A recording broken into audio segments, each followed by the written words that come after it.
Oliver Hardy looked great. He was half of the famous comedy duo Laurel and Hardy. Fans all over the world were shocked by a single picture from 1956. Oliver Hardy, who used to weigh 300 pounds and be a comedy star, looked nothing like himself. He had lost almost 100 pounds, but no one knew it. No one knew how sick he really was. They kept it a secret while still advertising his movies. There was a man fighting for his life behind that famous beard and tie. This very rare picture finally shows what Hollywood tried to hide about the famous person's last days. He was born in a quiet Georgia town on January 18, 1892. His dad lived through one of the bloodiest fights of the Civil War, but he died of a heart attack 10 months after Oliver was born. Oliver never really got to know him because his mom was already taking care of kids from a previous marriage. Was left to run boarding houses all over Georgia to make money for the family. As a child, Oliver saw his mother work hard to make ends meet as they moved around a lot. That volatility he had as a child never went away. Oliver was unique even when he was a boy. He was singing all over the South as a boy singer when he was only 8 years old. He was really good at music. He wasn't the type to sit in a classroom, so his mother sent him to Atlanta to learn with a great voice teacher. He didn't go to lessons because he could sing in shows for $3.50 a week, which was a good wage back then. He even skipped school to join a moving show. That need to be brave and on stage was always in him, it never went away. He never felt at home at school. He went to a military school to learn how to behave, then to a college in the mountains of Georgia. Though he didn't care much about school. He liked going to neighborhood theater. Taking every chance to do well. He went to the University of Georgia to study law when he was 20 years old. He didn't love books, though. His only wish was to play football. He never missed a game, but I doubt he ever opened a book. He never lost the confidence he got on that field, though. In 1910, Oliver worked in a theater in a small town. He did everything from cleaning to running the screen. But all those movie hours made him want to do more. He began to think that he was a better actor than the ones on TV and movies. So, he went to Jacksonville, Florida, in 1913. There were more than 30 movie studios there at the time. It was like Hollywood in the South. He worked at a movie studio during the day. He sang in clubs at night under the name The Ton of Jollity, which came from the fact that he weighed 300 pounds. He met a piano player named Madeline Soloshin who made 7 times as much money as he did. That same year, they got married, but his mother didn't like it. Oliver's first movie was a short called Outwitting Dad, which came out in 1914. Given credit as O.N. Hardy was always played as the bad guy because he was so big, 6 feet 1 inch and almost 300 pounds. He had been in 50 short films by 1915. He played the bad guy who was after the skinny hero a lot. But those early parts in silly movies taught him how to move. He should fall and make funny faces. Even more, he was chosen to copy an actor who was already copying Charlie Chaplin's sidekick. Even though it was silly, it paid the bills. Oliver managed to steer 10 movies through the dark times between 1916 and 1917. He also played parts in all of them. In the short time he was a director, he learned how to make a joke, read the crowd, and time his moves. He also showed that the owners of the studio where he worked were dishonest by finding out that they were stealing from the salary. Soon after, the business went out of business, but he didn't stop working. He picked up where he left off and kept going. Oliver and Madeline had a great start to their marriage. They played at the same places and even owned a dog and a monkey as pets. Everything changed when they went to Los Angeles in 1917. His job went really well. And his desire to date other women also grew. By 1919, Madeline had taken him to court. He asked for $30 a week in support, but payments were often late. She went to see her sick father when he got sick. They said they would make things right. He then told her he wouldn't take her back in a message. That was the end. During World War I, Hardy tried to join the army, but the recruiters laughed at him because he was too big. Still, he worked on. In 1921, something happened on the silver screen that no one paid much attention to at the time but would become important in history. On December 1st, a silent comedy short film called The Lucky Dog came out. Stan Laurel, a young actor, played a wanderer who lost his money and was kicked out of his house. He meets a lost dog and makes friends with it.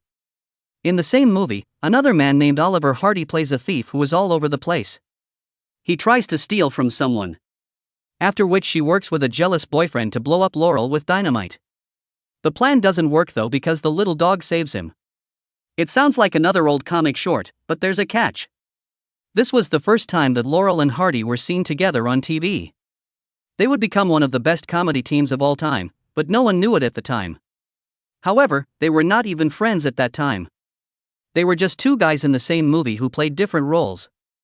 Laurel was crazy and full of life. Hardy seemed tough and dangerous. Someone wouldn't understand how great they could be as a team for almost 7 more years. Even though that short film didn't come out for 2 years, Hardy was already making a name for himself. He was in more than 40 silent movies for Vitagraph Studios between 1918 and 1923. He played the bad guy most of the time. He worked with a comedian named Larry Seaman back then. Seaman loved crazy pranks, explosions, and a lot of chaos. Their movies cost a lot of money, had a lot of crazy action, and always ended in disaster. A lot of the time, Hardy wore fake mustaches and thick sideburns to look meaner. But even though his job was getting better, his personal life was getting worse.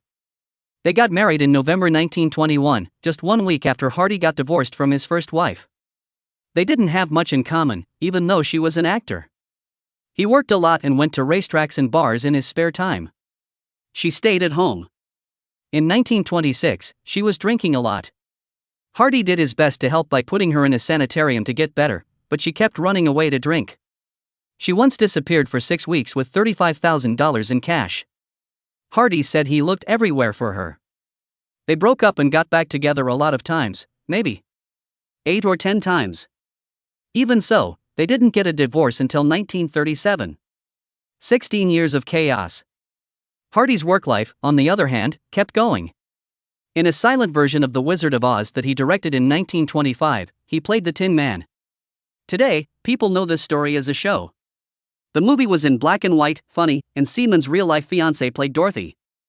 Hardy first worked as a farmhand, and then changed into the Tin Man when they got to Oz. Not all critics liked it, but one magazine said it would make even the grumpiest person in the world laugh. This movie showed something important in the past. Hardy's body language, timing, and facial emotions. It was all getting better. In the background, he was becoming more of a bad guy. He joined forces with another performer that same year.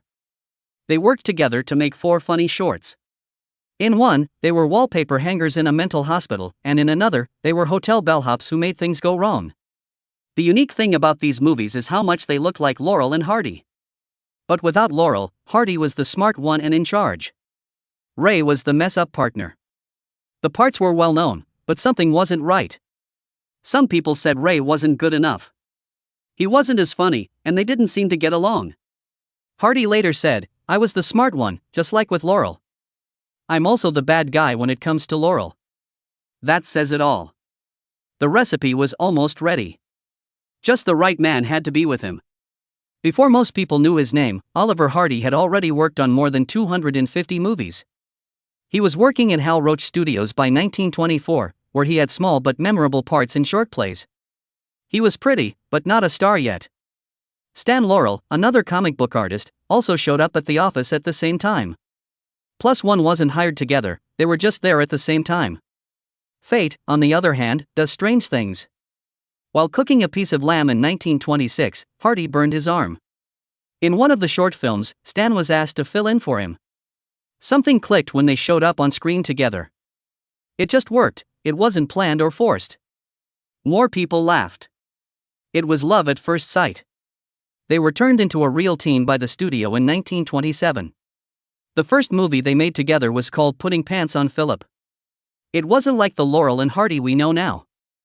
Hardy played the strict uncle trying to get Stan to wear pants in that movie. Stan played a wild Scotsman in a kilt. It was funny, risky, and a hit. It showed how well they played off of each other, one as the fool and the other as the angry straight man. People loved the difference. They were soon on fire. They had what is still thought to be the biggest pie fight in movie history in Battle of the Century, which came out in 1927. The night began with a fighting match and ended with pies flying all over the neighborhood. Stan gets a toothache and ends up with laughing gas in the 1928 movie Leave Them Laughing. The rest of the movie is full of chaos, crashes, police, and laughs. These weren't just funny shorts. They were planned, rehearsed, and full of funny body language. being done by no one else at that level. At the same time, Hardy began to shape his personality. He wasn't just the big guy who fell, he was also the proud man who tried to keep his cool but failed.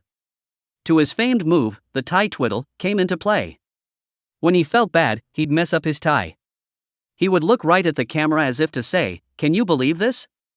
It was easy and amazing. People in the room felt like he was talking to them directly. Then there was a big change: sound. In 1929, talkies were killing off a lot of silent movie stars. But Hardy did very well. His first sound movie with Stan was different from what we're used to. It was all a joke that they would finally talk in the title. Hardy's southern drawl, which he got from growing up in Georgia, fit his haughty role on screen perfectly. It was funny because he spoke slowly, clearly, and as if nothing was important. Also, catchphrases began at that time. Hardy sighed and asked, "Why don't you do something to help me?" in the first sound movie. He used that line a lot. He then said the famous, "Well, here's another nice mess you've gotten me into," in 1930, which was another fine mess. He did more than just say the lines, he sold them with stops, looks, and that voice that stayed soft even when he was mad. Next were the awards. For the movie Music Box, they won the first ever Academy Award for Best Live Action Short, Comedy. Going up a very long flight of stairs is what the whole movie is about. That's it, but the timing, the trouble, and the anger made it hilarious. While making the movie, they broke 7 real pianos. People didn't agree with them, but history sided with them. In Los Angeles, there is still a sign on the stairs from that movie. They were so well known by that point that short pictures weren't enough. Their first full-length movie was Pardon Us, a jail comedy that began as a 20-minute joke and grew into a full-length film. It was a mess to make. It took more than a year, there was a fight with MGM, and bad previews meant it had to be cut again. But they kept going.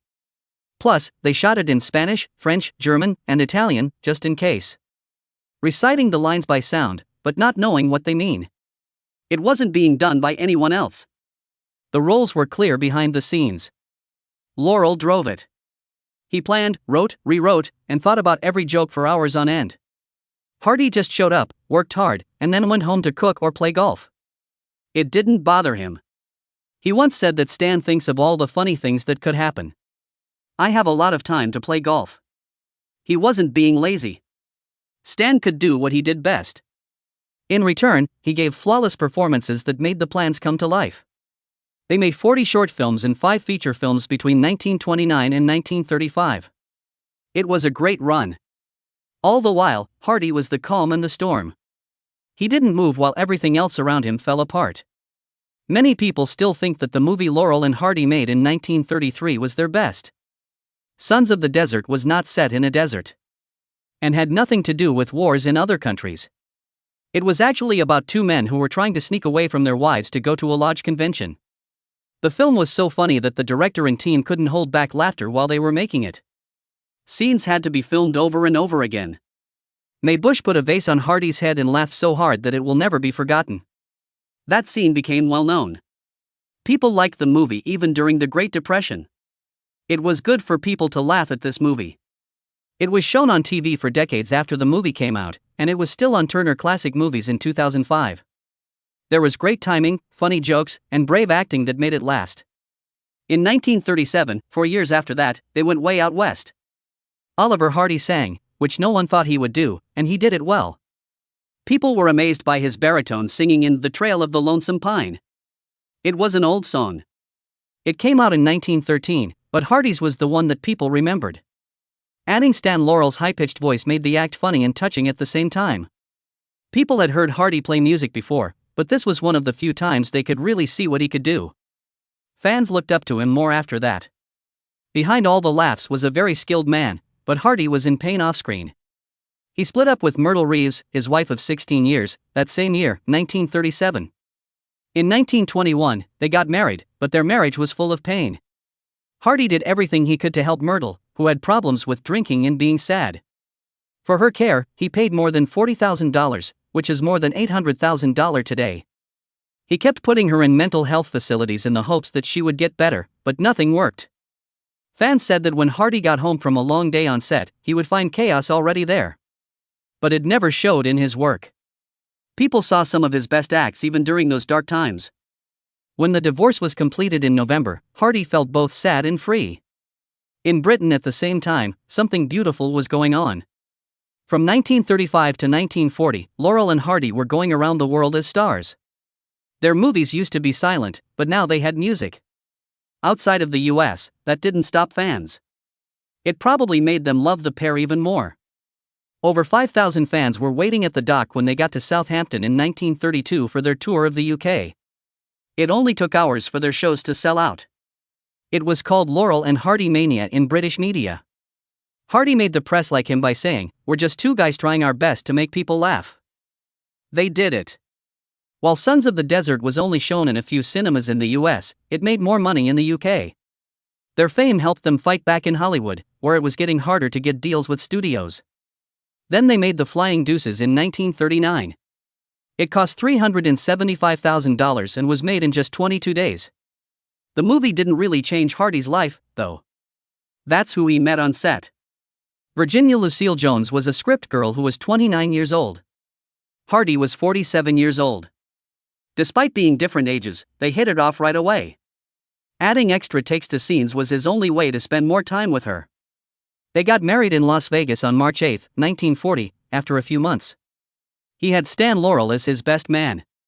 Hardy was married 3 times, but this was his first real love. Virginia made him feel safe again, which he had been missing for years. They stayed together until 1957, when he died. Friends said she was the only person who ever kept him centered, calm, and happy. Hardy kept things from people even during those calm years. One of them was his hunger. He lied and said he didn't eat much. His best food was huge. A 32-ounce steak, large fried potatoes, a salad, and a whole pot of coffee. That's the kind of food that kept him going. Perfect for the part of the skinny Laurel next to him. But being that big cost something. Hardy had a heart attack in 1954. They told him to lose weight quickly. He lost more than 150 pounds. Some people said it was because of cancer, but that was never proven. Fans were shocked by the weight drop either way. He looked different, but the fact that he and Laurel didn't make much money from their movies hurt the most. Fox and MGM made a lot of money off of their names. It cost between $300,000 and $450,000 to make each movie, but they made a lot more money.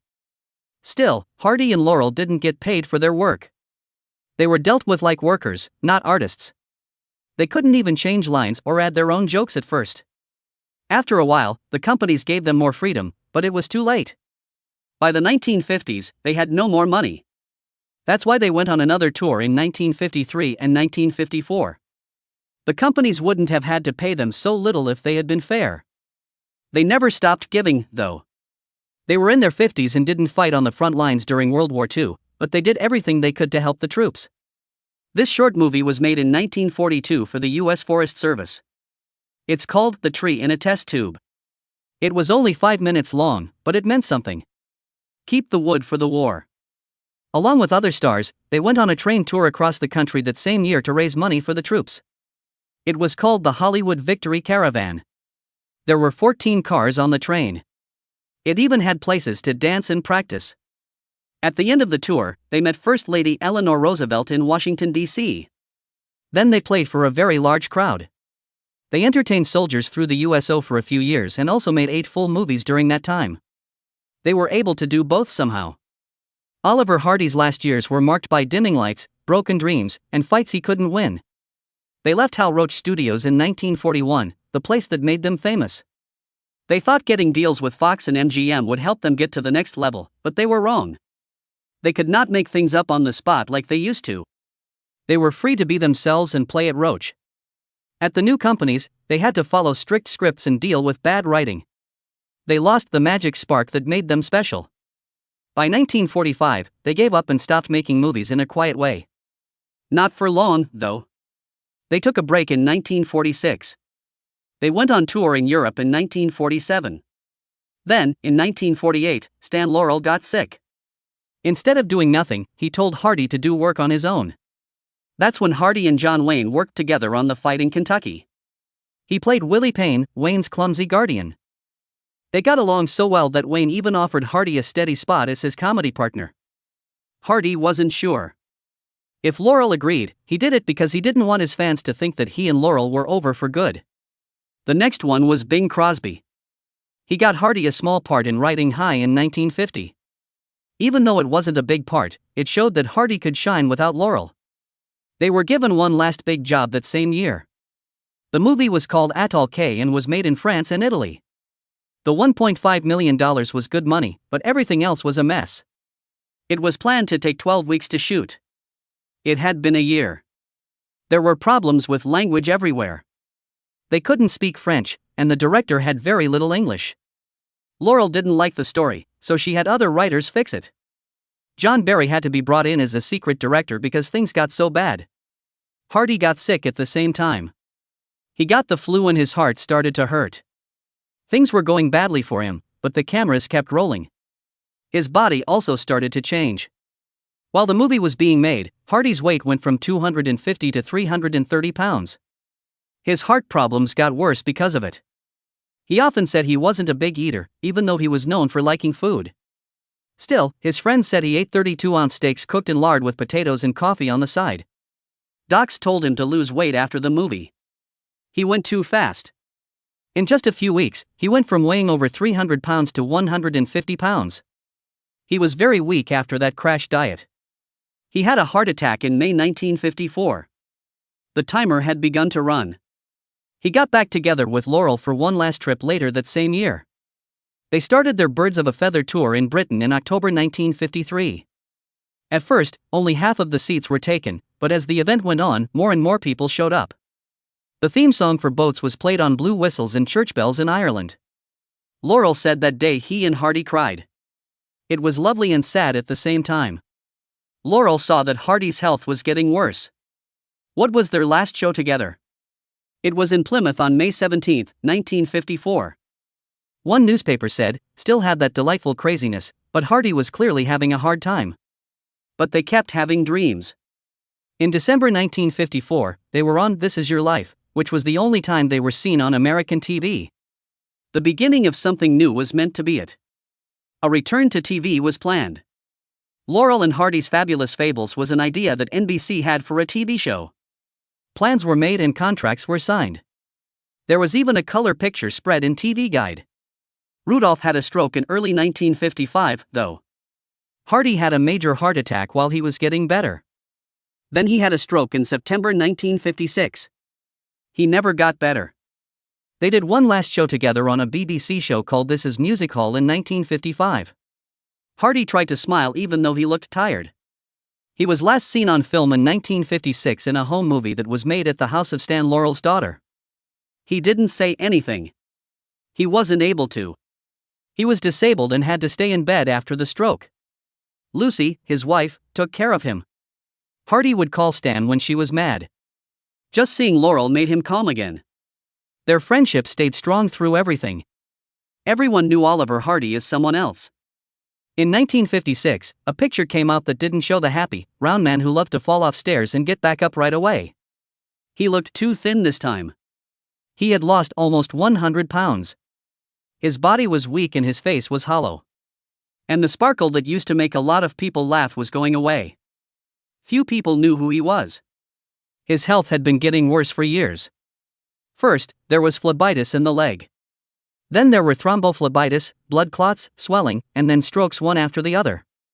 Each one made him weaker. The body that made comic history was now too weak to stand. Hardy needed a wheelchair to walk by 1956. He wasn't even able to dress himself. The person who used to laugh loudly in quiet places couldn't do the easiest things. But there was still something there, even in those hard last days. What a gentleman he was. He told one nurse, "Darling, I'd tip my hat to you if I could lift the damn thing." That line was pure Hardy. It was half joke, half truth. He was still trying to make people laugh even though everything else was going wrong. Things got worse by August 1957. There were 2 more shots for Hardy. He went into a deep sleep. He died on August 7, 1957, from a clot in the brain. He was 65 years old. Stan Laurel was sick and couldn't go to the service. He was too weak. He said Babe would get it. The whole world was sad. Their song Trail of the Lonesome Pine made it to number 2 on the UK charts in 1975.